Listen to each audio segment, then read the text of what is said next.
apteçli punktdan bunlar istifadə edirlər. Sonra görüblər ki, bu apteçli punkt gedir, yəni apteçli sıva edir müəyyən alanlarda. Ondan sonra yavaş bu hardasa 80-ci illərdə. Məmmədov Səttar Ağamirzoğlu, Pançaq qəsəbə sakini.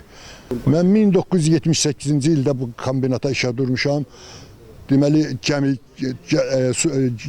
nəqliyyat sexinə.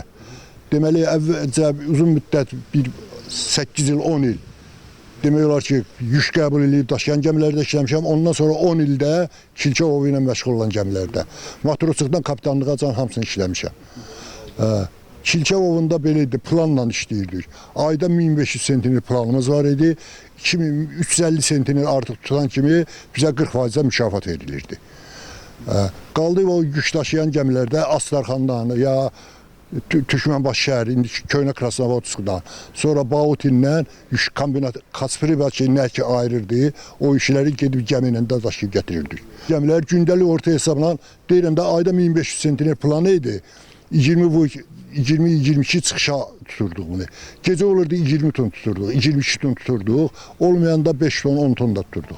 5 ton tonda nasıl halımız yaxşı olmurdu.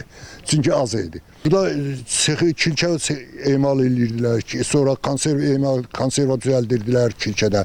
Hisləmə var idi.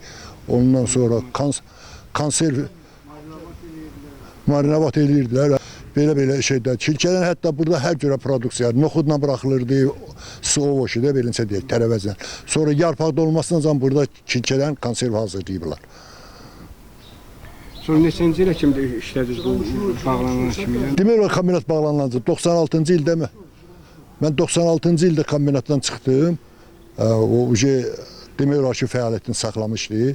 Cəmaatda yüksək əhval-ruhiyyə var idi, hamının marağı var idi. Bu necə deyirlər, iş olmayandan sonra cəmaat demək olar ki, dağılışdı. Məcbur oldu hamı da işsizliyin çarəsindən cəmaat bura tərk elədi. İndi görürsünüz də nə gündədir. Halbuki vaxtı ilə bura... Bəli, vaxtı ilə burada İğnatsedon yerə düşməzdi. Bizim yandığımız bu yer var idi. Bura gəmçilərin məkanı idi. Burada İğnatsedon yerə düşməzdi. Hamı axşam çağı kilçətdən dəcə qalxır deyə hamı bura yığılırdı. Hava alırdıq, qalxırdıq kilçətdən.